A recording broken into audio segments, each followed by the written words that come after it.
And thank you, Right Honorable Speaker. Right Honorable Speaker, at the beginning of this Parliament, and I want to commend you, you procured a very big tent for bigger meetings to take place at Parliament. Madam Speaker, I want to be helped. The President, under Article 101 of the Constitution, may request to address Parliament. But there is nowhere either in the Constitution or in our rules of procedure that he must determine the venue.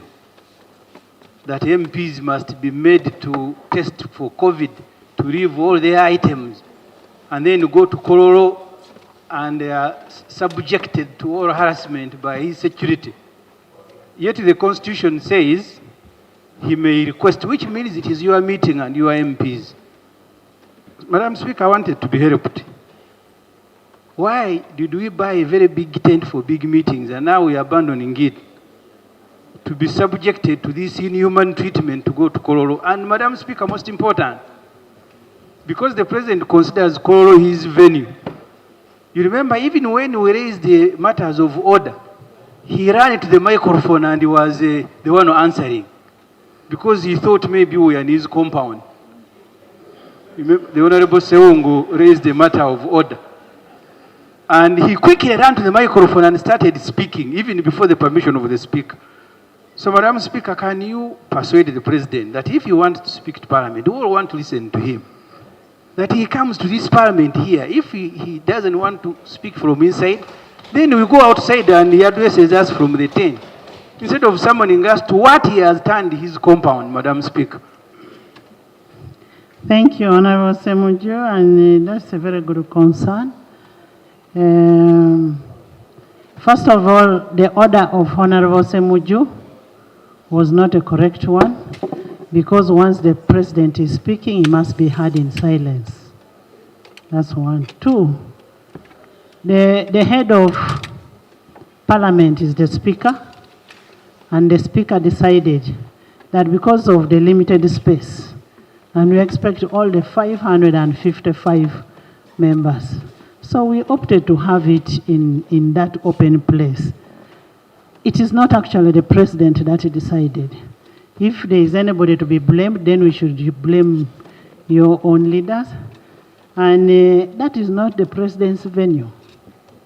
That is our venue as Ugandans. It is our venue. Kololo belongs to us, it does not belong to the President. It is actually State House that belongs to the President. It is not his compound. Just feel free, nobody is going to harass you. And we'll have our session where.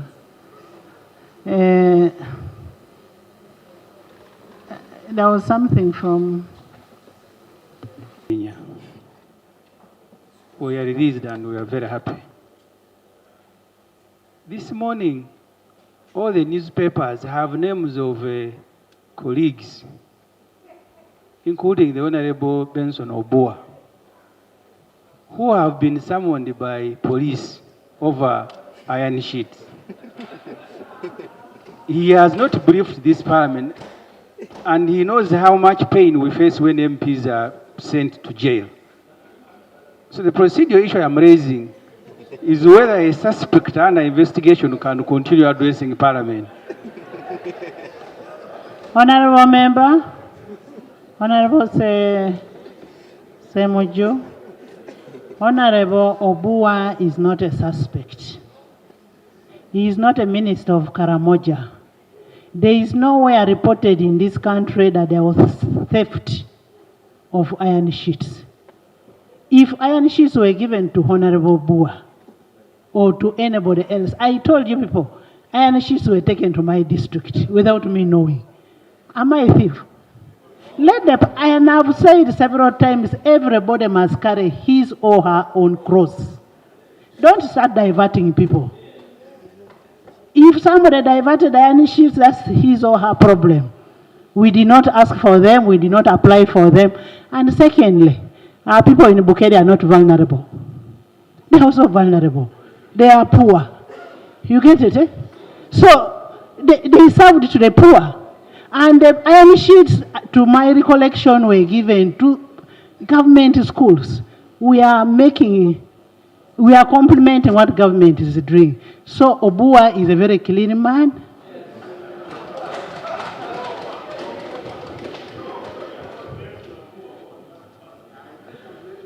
And since you're trying now to divert me, I don't.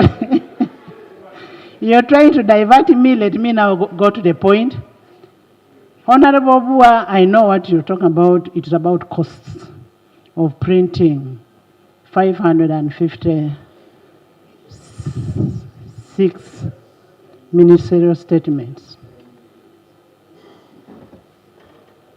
We'll look at it and get back to you. Let's look at it and see how we handle it. And it's really good for our members to have that information. It's a good thing.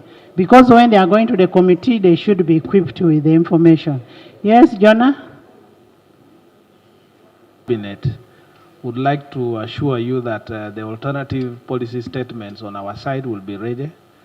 We started the processes long time ago, and we have been on standby to take advantage on any slack on the side of government. But Madam Speaker, the main point I would like to make is that in the past, some ministerial policy statements have been laid here that do not meet the standards, even how they are brought before this House, including laying ministerial policy statements of the previous financial year just to hoodwink the House that they have laid something. I would like to invite you, Madam Speaker, to pay critical attention and ensure that the policy statements laid here are actually on the side of the government is for the financial year 2023-2024. And there are ministers that have failed to meet the deadlines of this House and they have been going scot-free. This time, I plead with you that these ministers must face sanctions by the end of tomorrow if they don't lay those ministerial policy statements. Thank you, Honorable Jonathan. There are problems in ministries. So what? Yes.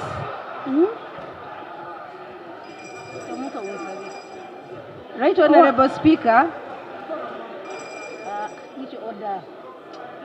Right, Honorable Speaker, I had begged you that the PS is processing and in the next 30 minutes it would be here. Now it's 10 minutes to the time we limited, and I beg that you be patient with me. Honorable Government Chief Whip, we asked for these reports from the beginning. This report should have been processed from the time we passed the last budget. And we have been telling you we need these reports in the House today. So what problems do your ministries have?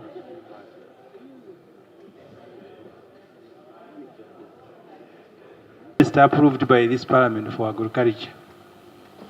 Why should a colleague who is on maternity leave be the one coming? And certainly it's natural that you expect her not to be organized. So where is the minister that was passed? You cannot say women who are on maternity leave are not organized. No, I said for Parliament. Withdraw your statement. No. Madam Speaker, I am the very women sorry. of this Parliament cannot allow that statement. I am very sorry. Even your woman will not be happy. I am very sorry. I meant where is the minister for the one in maternity leave to be the one coming here? Honorable Helen Adoa, Minister of Fisheries, can you lay on table your ministerial statement? Thank you, Right Honorable Speaker.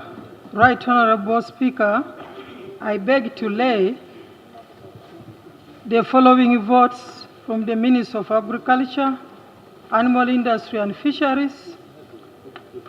Vote 010, stroke 121, stroke 125, stroke 142, stroke 152, stroke 155, stroke 160 stroke 601. Honorable Helen, read the vote number and the name. If it is in a Greek, you read the name and the vote number.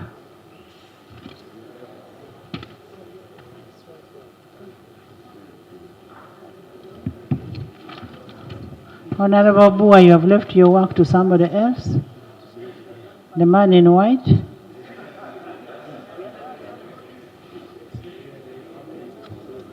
Right Honorable Speaker,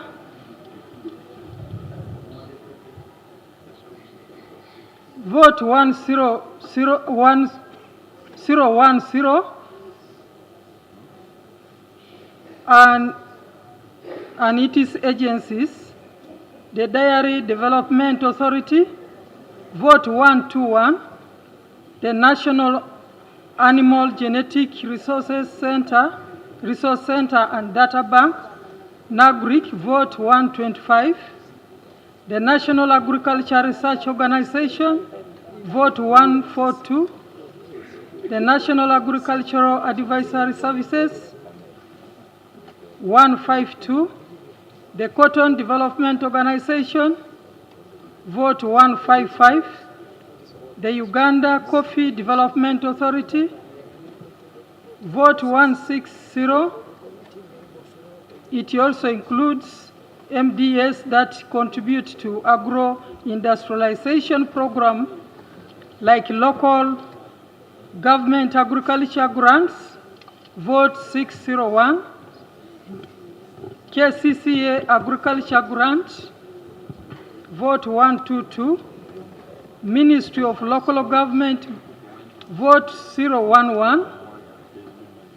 Ministry of Trade, Industry and Cooperatives, vote 015. Ministry of Water, Environment, vote 019. East Africa Community, vote 021. National Planning Authority, vote 108, and Uganda National Bureau of Standards, vote 154.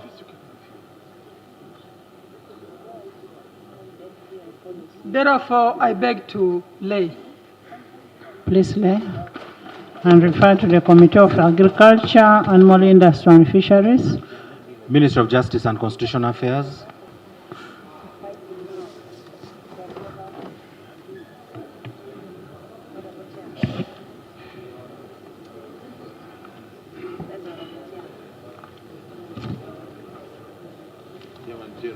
Right Honorable Speaker,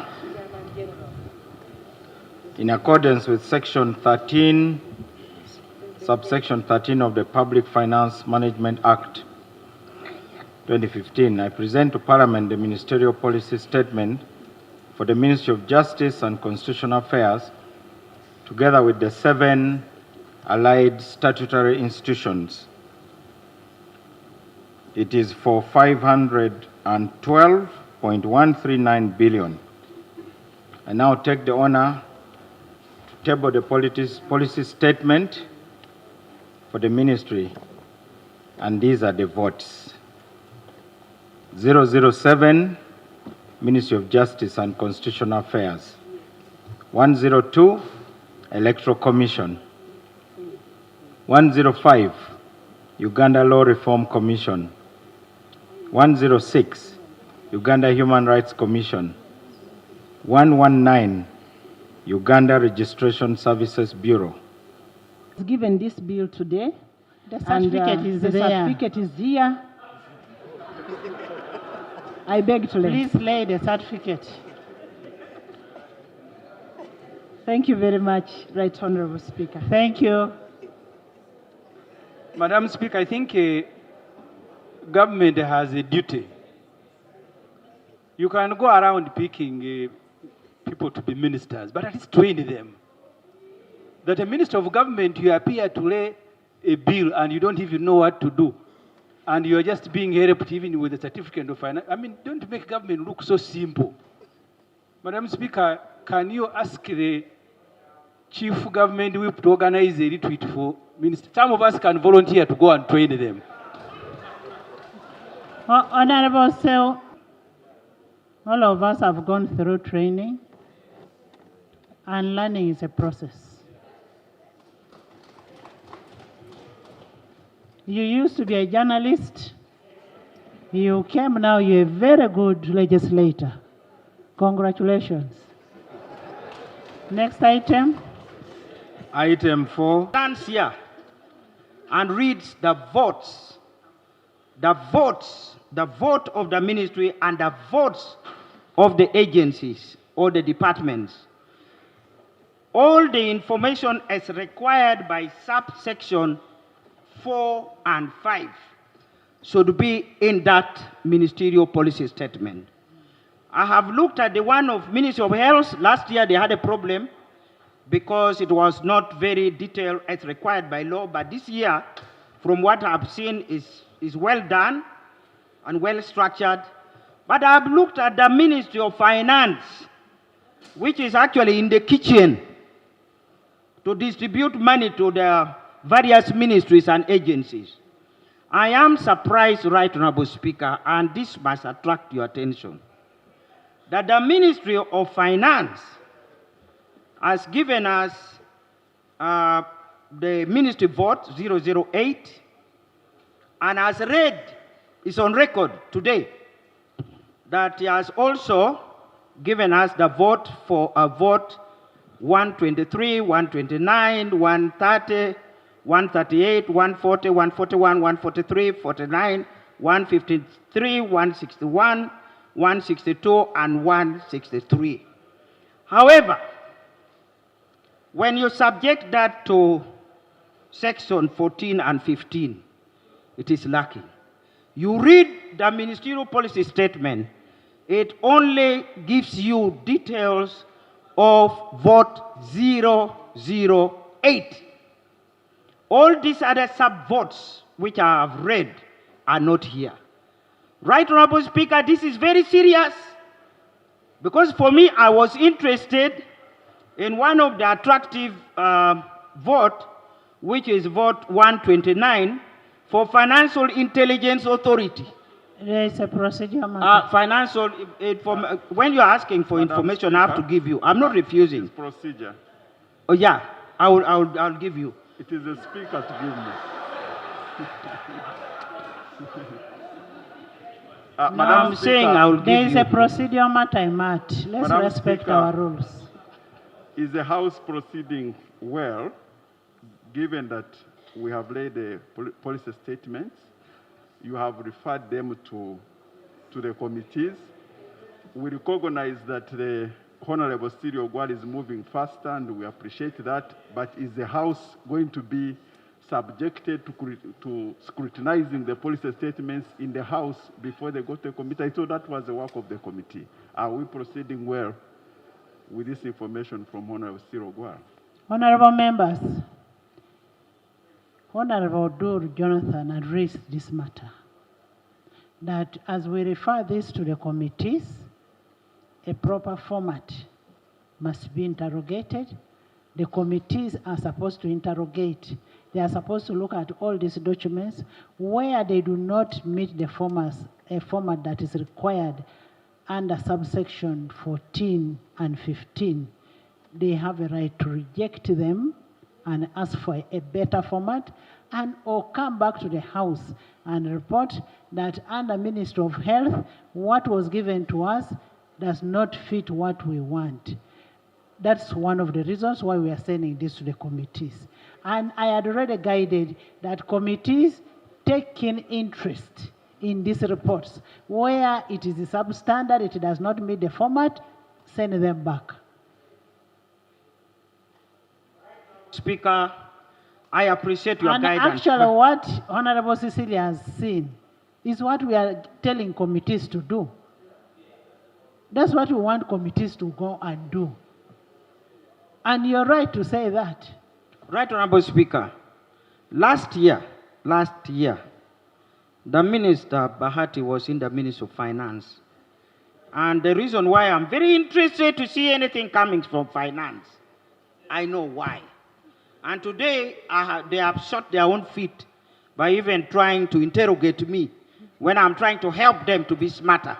So, Right Honorable Speaker, sometimes as members of Parliament, we look at the obvious.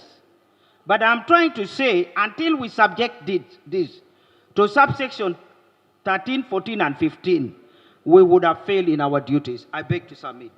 Now, that is what the committee is supposed to do, look at 13, 14, and 15, and where it does not fit the format that is prescribed under the law, you do reject or come back to the House and report.